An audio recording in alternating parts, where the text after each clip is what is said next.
Good morning, Sarah. Thank you so much for coming back to join us today for the interview. As you know, we did the phone screen earlier, and I'm excited to have you here to talk a little bit more about the position for the Director of Human Resources in the Reporting and Analytics Division.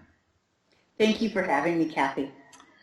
Absolutely. So before we get started with the formal part of the interview today, which will be a behavioral-based interview, I'd like you to take a few moments to highlight your experience with particular emphasis on the analytical side and your interest and fit for this role. Excellent. Well, thank you very much. I'd like to start out by saying I've been managing a group of statistical programmer analysts since about 1994. And we're in the research area, and so the analysts that I hire actually support research background, actually education. After teaching high school math, I started the role of a statistical programmer, and I quickly saw that I missed that training and the education portion, and so I segued into first a trainer and then a manager. I've been a full-time manager for the past about 20 years, and so as a part of the position, I've had to mentor, hire, and recruit a large number of analysts. I work a lot on the area of resourcing. I help with setting up some of the trainings, and last but not least, that professional development of the group. So the professional development, that training, and bringing together all of your years of experience and applying that to a practical sense and helping others to develop there. Could you provide maybe a specific example of how do you bring all those pieces together? Excellent, excellent. Yes. As part of our position, we started, and I was probably the 13th of the group, and we're now at 100 in our group. Oh, and wow. So about 15 to 20 years ago, we saw the need to do a larger training infrastructure program. And so I was one of the original trainers, and that has evolved over time. And I've spent a lot of time with the trainer developing and helping her look at ways to develop modules so that we can do some real-time training. And I come in and I work, she does more of the technical, and then I do more of the professional training, both one-on-ones with coaching and helping my staff kind of adapt to the teams. But then also I use my work group meetings to actually train on different topics like communication, teamwork, stress management, attitude, some of those areas that are really important in the position but not at the technical level.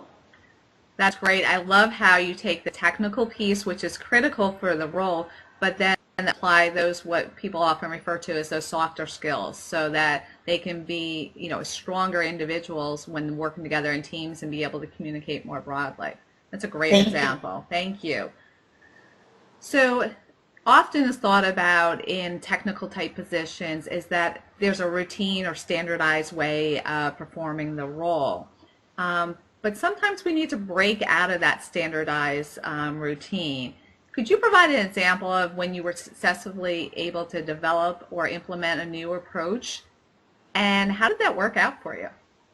Thank you. Actually, about 2 years ago, I was a manager of the entire group, and we decided that it was important that we had more focused on different areas. So I moved over to my current division, which is the Division of Healthcare Policy and Research. And as such, I had a smaller set of analysts, so I went from 90 down to 15. And as part of that, at the same time, we had a merger happen. And so that merger consisted of a center infrastructure that was helping coordinate our research.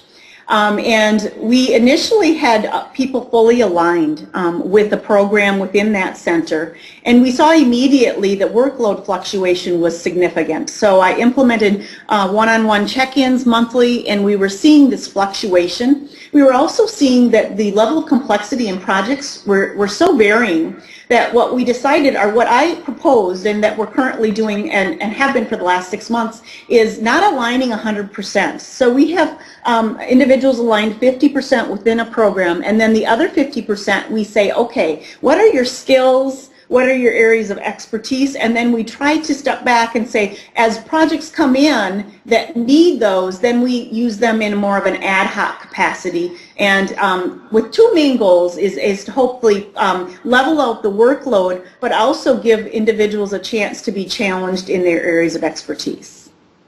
So what here you say is kind of taking those skills, also applying ongoing training and using it to make part of the role standardized, and then get people comfortable with that ad hoc situation and being agile to meet the business needs. Absolutely. That's great. Great example. Thank you for that one. Another question is thinking about making changes and adjustments. Can you talk about a time that there were changes to your management skills that you used, and maybe describe what that scenario was and how did that work out for you? Boy, changes to my management skills? Yes. Okay. Let me think about that for a second. Well, actually, maybe I can kind of reflect on this change during the last 2 years. So my management role had really evolved into being the primary recruiter previous to that, as well as kind of the main liaison to leadership. And so when I came into this role in the current division that I've had, I actually had to change and become more agile and more flexible in my management approach due to some of the merger, as well as some of the changes in the work area. And one of the key things that I, as mentioned earlier in the last question, I needed to do was more resource management. And that actually, I saw very quickly that even though I had a very good feel for the analyst skills, I didn't have it really solidified. And for me to do a really good job in that role, I needed to actually create a skill inventory with my staff. That was one of the key things that I think has helped me in this role. And then work with them to find out what kind of alignments work best, and then follow up with them as to how the projects are going when I have aligned a project outside of their maybe comfort zone. That's great. I think sometimes we need individuals to help us get out of that comfort zone, and having that inventory of skills not only benefits the individual but allows you to see the larger landscape within your organization. Great example. Great example. So empowering is, a topic that we hear a lot about, and it's how do you make that more than just words? So, when was the time that you can think about that you could describe how you had to empower your staff into accomplishing a task, and reflecting on what you learned, through that experience, what were the benefits of that, and would you have thought to do anything different, maybe how you approach that situation? Thank you. Actually, that's an excellent question. And, empower to me means action. And so when I think about empowering my staff, I tend to like to take maybe a complaint and turn it around and say, okay, now what can we do? And get them to give me some ideas on what to do about it, and then empower them to actually make change. And so let me think of a specific example, kind of was just as recently as a month ago. I had an individual that in my work area is really the go-to person for data acquisition. And she was getting overwhelmed with the number of individuals coming to her about getting data from this new data warehouse.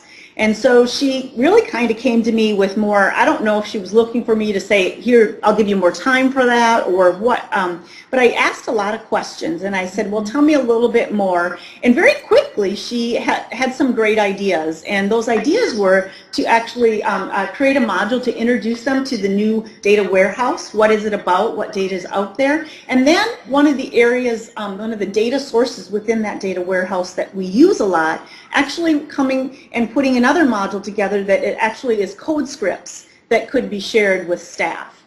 And so our group has to work very closely with another group called Data Management Services, and so I didn't want to step on their toes. And so I talked to that manager, and then we both volunteered a couple people to help on this, met with them the first time, heard their ideas, and had them draft up a charter. and they're already done with the modules and now looking for the opportunity to actually present them and share them at different work group meetings. Great. So you found a way to not only collaborate different groups, but it sounds like really a win-win situation of bringing both of these groups together and producing a better product. And as we know, data in so many forms is so large and sometimes can be a little overwhelming, but it looks like you used the expertise of both groups to bring them together. So great job. Correct. Great job. So that is the final portion of the formal part of the interview. But before, I describe what the next steps are going to be in this process, I'd like to hear from you what your minimum qualifications as far as for salary and benefits would be for this position. Well, my primary purpose for this looking for a new job is really to apply some of the skills that I've learned on the job in a different area. And I'm currently in a master's program through St. Mary's University on organizational leadership. And so having an opportunity to actually apply those skills in a different area I think is really important to me, to be challenged in that regard. Some of the things that your group does a lot with, which are the staff satisfaction surveys, I'm excited to be able to actually apply some of my skills and interests. In fact, that's an area that I spend a lot of time in with my current work area, so that is another reason. Having said that, the range mentioned in the position posting actually is about 6% higher than the range that I'm currently in. And if I was to kind of give you a feel for where I'm at, I'm about 75th percentile of that range. So that gives you a little bit of a feel for where I'm at in that range and where I'd like, I don't care about lateral, but I definitely would prefer not to have to go backwards. Great. Well, thank you very much for sharing that, and I like your focus on not only the compensation piece as far as salary, but personal and professional growth. So, and also bringing in your experience from your master's program. So that's fantastic. So just to recap where we are today, this is the first series of the face-to-face interviews. We've done the phone interview, as you recall, and we should be making decisions as far as the final interviews, so you'll be hearing back from me within the next couple days. So I thank you for coming in today. I really appreciate your time, and it was great to hear a little bit more about your experience. Well, thank you for taking time with me today, and don't hesitate to call me if you have any follow-up on the actual interview. I absolutely will. Thank you for your time today, Sarah. Thank you. I think we're good.